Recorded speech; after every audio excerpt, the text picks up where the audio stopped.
Good morning people, hello and welcome to another vlog episode of the India Darshan travel series. So as you can see, I've already hit the highway and there's a lot of road works going on. So they are making bigger, much broader roads. I think this is also called the Grand Trunk Road. They're making it much wider out here. And I'm on the way to my next destination, which is going to be Prayagraj. That's going to be hosting the world's biggest fair. It's called the Maha Kumbh, and we're going to check out the activities and preparations for that. And I guess this is a part of it, because anybody who comes to Prayagraj, which is about 130 kilometers from here, is likely to come to Banaras and do the Ganga Darshan, Ganga Aarti and stuff. Everything that I've done here, probably they're going to do it, and a lot of crowd is going to be here, so they have to manage it. But before I left the hotel, I uncovered a very big scam. So let me tell you about it, and that's why I left a little bit later as well.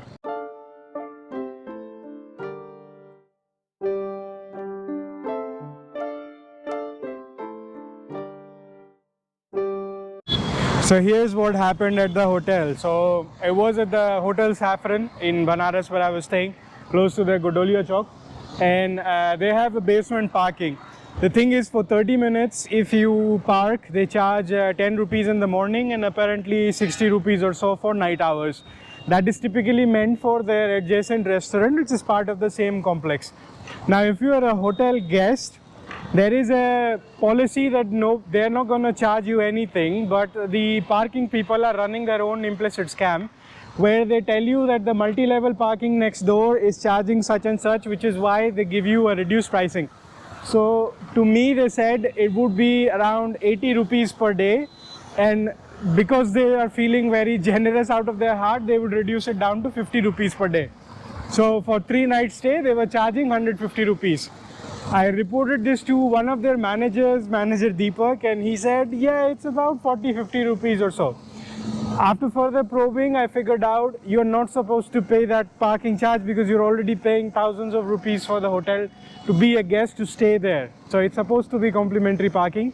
So after disputing this for a little bit, I managed to recover all the money that I had paid and waived off all the rest that they were claiming to be, like, pending dues for parking in the basement.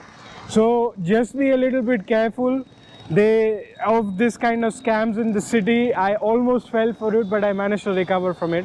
I just wanted to let you guys know, warn you a little bit about it. All in all, the stay was very good, and one of the managers is very kind. Manager Deepak, not so much. Haven't had very fancy interactions, very fun interactions with him. But yeah, I mean, it is what it is. So people try to run their own scams, which is unfortunate, but they do it anyway. So now we have about 2.5 hour journey from here to get to Prayagraj. So let's hit the road and enjoy the views.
Alright, so finally after running around town for a few hours, as you saw, there's like very narrow streets. There's a lot of road work ongoing. It's because of the Kumbh that's about to happen in less than a month.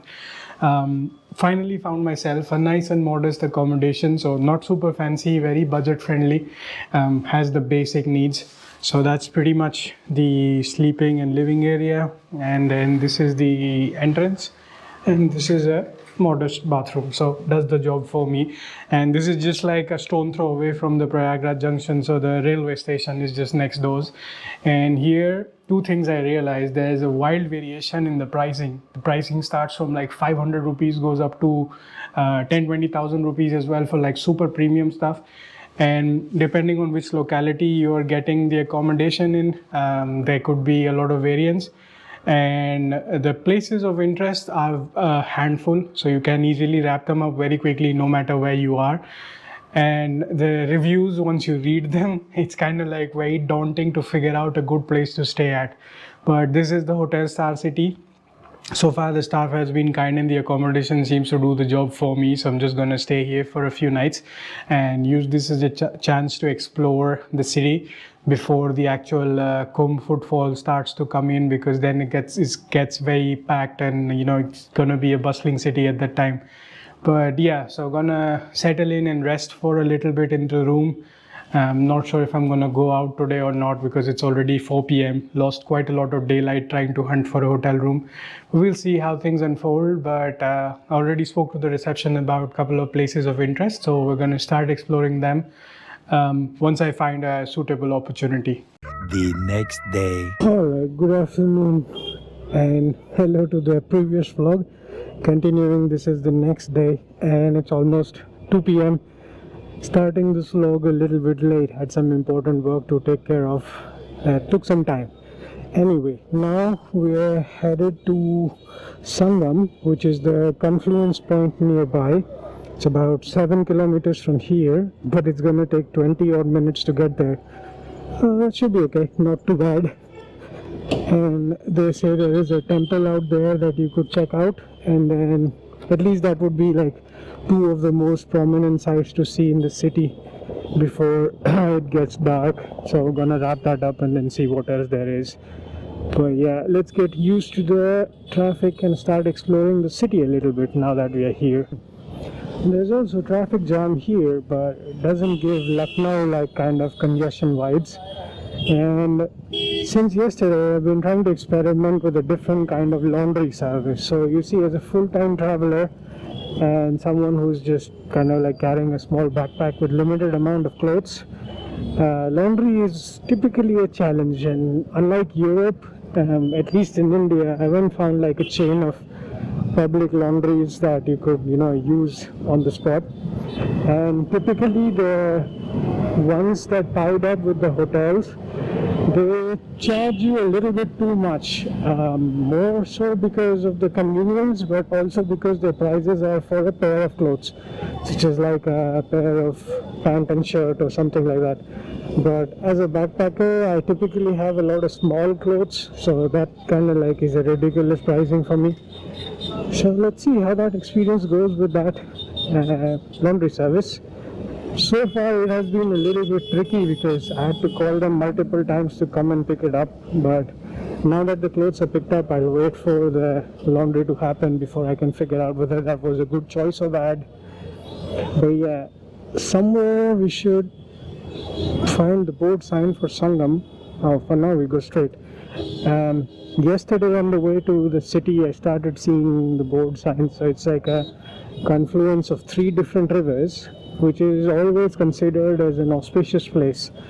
There was also confluence in Haridwar, Rishikesh side where I visited before, in Uttarakhand. So confluence is a nice place where you can take a dunk and purify yourself. Although right now my mission is not for the dunk but more for like the views.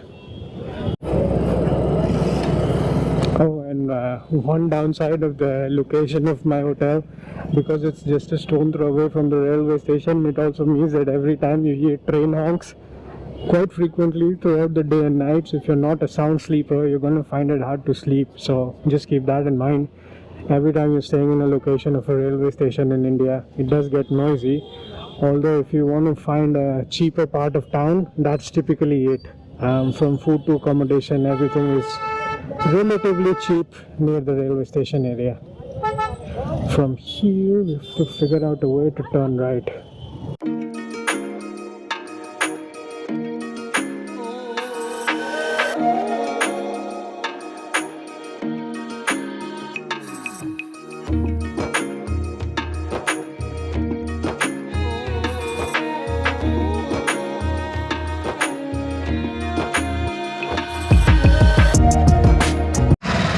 They're making a lot of these really nice shivlings on both sides.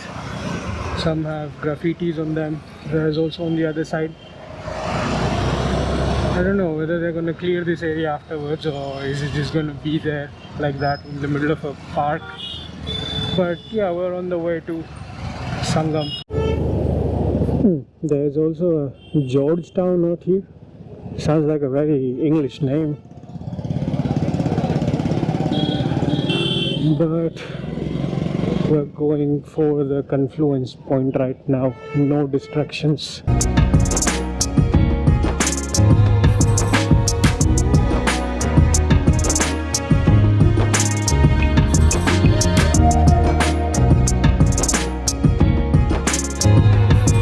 This is the access to the confluence point, where they are digging a very deep sewer lines.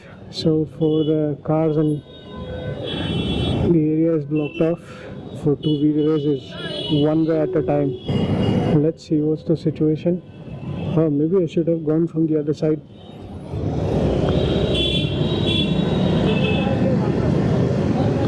Oh, okay. The guy is saying it's closed. So let's take a U-turn. They're making graffiti out here. Guess most of these under bridges will be painted at some point for the visitors. That's a really cool thing. So now we have to find an alternate way. Oh, I see two-wheelers actually accessing from here.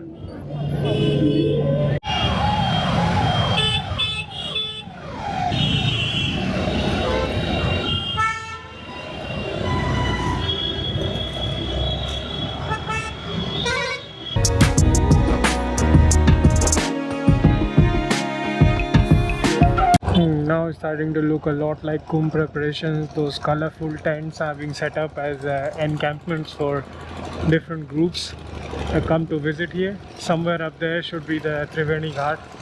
So getting here was a little bit tricky. Lots of traffic. There was a complete deadlock at some point, I think, under the Allahabad bridge. Cops had to come up and break the deadlock, otherwise nobody was going anywhere. Okay, so now that we are here, I have to figure out where I can park and see something. I have to walk around and orient myself. I'm completely disoriented with all the detours and traffic and stuff. And that's a really nice temple out there. Looks like a South Indian architecture with the colorful facade. They're building lots and lots of tents out here, and you can see it starts from 13 January to 26 February, the mega Maha Kumbh of 2025.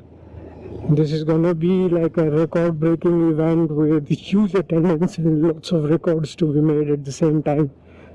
So that's why they're preparing. And at that time, although the hotel prices will spike up as well, the premium experience of a place like this is to live in the tent. So they'll make like tent cities, the same thing as they do it in Gujarat during the Ran festival. So something similar out here. Lots of digging and construction. They're making roads and pavements and campsites and washroom areas. I wonder if at some point they're going to put directions, because right now it's just anything, anywhere. To see some people up there, so I'm just going to some random spot to try and understand what's where. So this is Ram Ghat, one of the upcoming ghats where you can sit by the bank of the Ganges. The water has been receded and they are building everything, leveling everything to make it a proper ghat. So I spoke to a few of the workers and they say if you go further down the road, that's where the confluence point is. So Either I can go off-roading through this mud patch, or I could go back to the main road and turn left from there and head towards there. And it's almost like time for sunset. No, not yet. It's just 3 p.m. So we have about 1 to 2 hours of daylight. Let's start heading there where there is a little more stuff that is almost near completion, so that we can start to get a sense of what's happening where, because here is just plain dirt at the moment.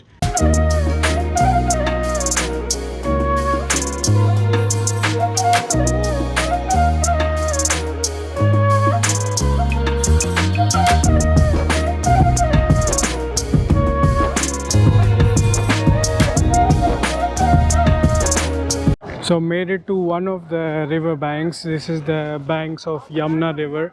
They have boats, they have flying birds, sunset, kind of like the same scene as the Ganges. Further down there where there are boats lined up is where the confluence point is. So the Ganges is on that side, this is Yamuna. And there's also a now nearly extinct river stream Saraswati. So it's a tri-confluence, which is mostly like duo confluence at this point. But yeah, so they say like if you can take a boat to see the dual colored water, but I'm just gonna walk along the, well, beach or ghat, whatever you want to call it, because it's all made of dirt right now. So just gonna walk and enjoy the views and maybe catch a sunset while I'm here.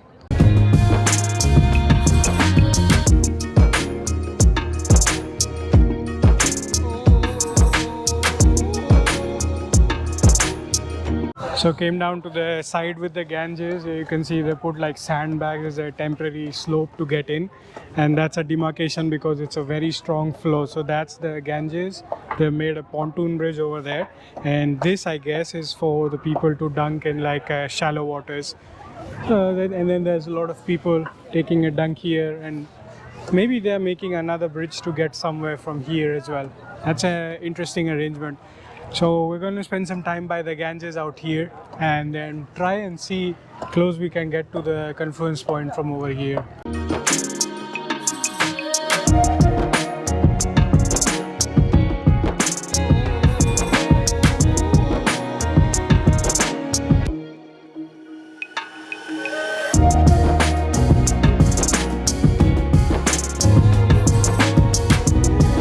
This place is super unique and special in the sense that within 100 meters, if you go there by the boats, you're at the banks of river Yamuna.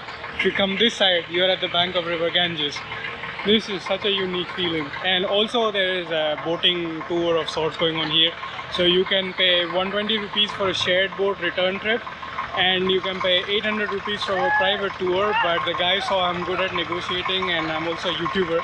Price came down to 200 rupees, and then there was like forced selling to go right now. Like, no thanks, I just prefer walking around at my own pace. I don't like being forced to go on a tour of any kind.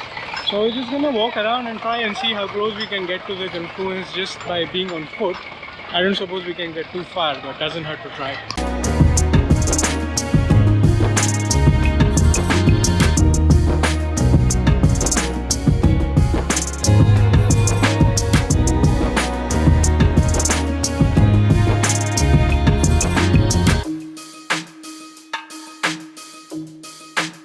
So finally going on a private boat tour, found a boat guy that agreed to give me a private tour. So typically this boat fills up with 10 to 12 passengers, but the problem with going on a sharing boat is that somebody could stop by to take a dunk in the water, somebody could stop by for prayers.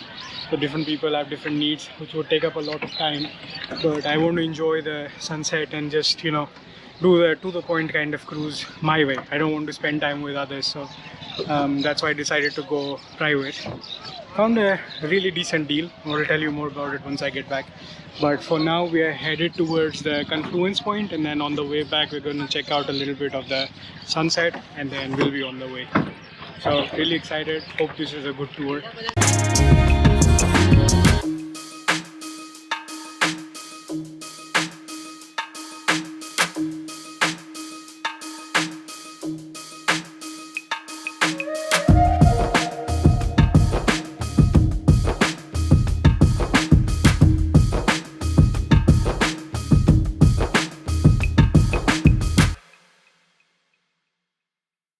So on this side we have Gangaji, No, on this side we have Yamuna ji, on that side we have Ganga ji, and then they go further up towards Kashi side, and we are going towards the confluence point, which is that way. But I'm really loving the reflection of the sun in the water. It's just 4 p.m. It's already a beautiful reflection, as if it's about to be the sunset. And I guess the same Siberian bird experience that you get in the Ganges in Banaras, you can do the same thing here. And those boat people coming from far off are starting and ending from a different ghat, so their rates are different, their durations are different. But for me, because I started at the ghat close by, so I'm gonna end at the same ghat as well.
Alright, back on the land. That was a really epic experience.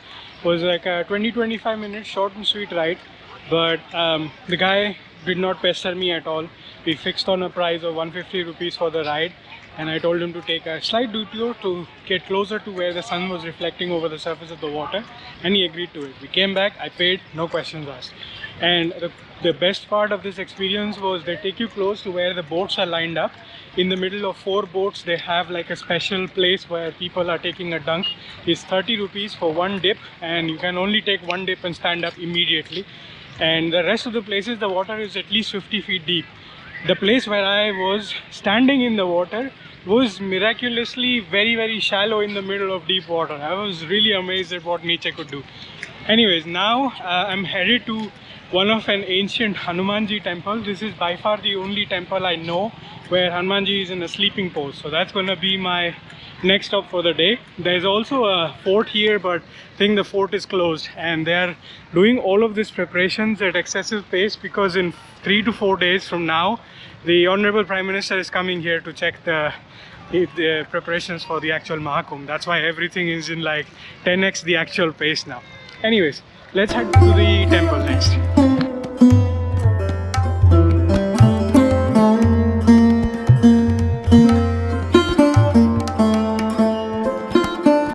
So this area looks to be under preparation for arrival of the Honorable Prime Minister. And before I forget, a quick disclaimer about the pricing. So the pricing that I mentioned is for off-season, not during the Mela times from 13 January to mid-February that I mentioned for like those 40 days. It's gonna be very peak pricing. But other than that, now it's like base pricing, so you can negotiate a very good deal for yourself. And also the guy's name was Ratnesh Singh. So he was a very sober guy, so in case if you wanna go for a ride with him, that should be doable. Anyways, on to the temple we go.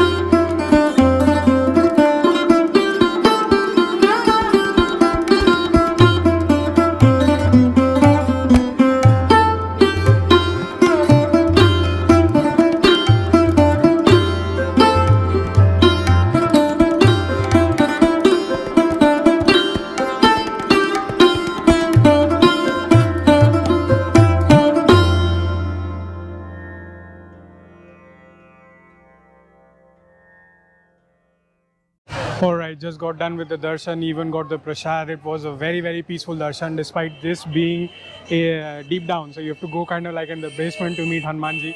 And it's a very big statue, very, very peaceful. If you look at him, it's like he's enjoying his life.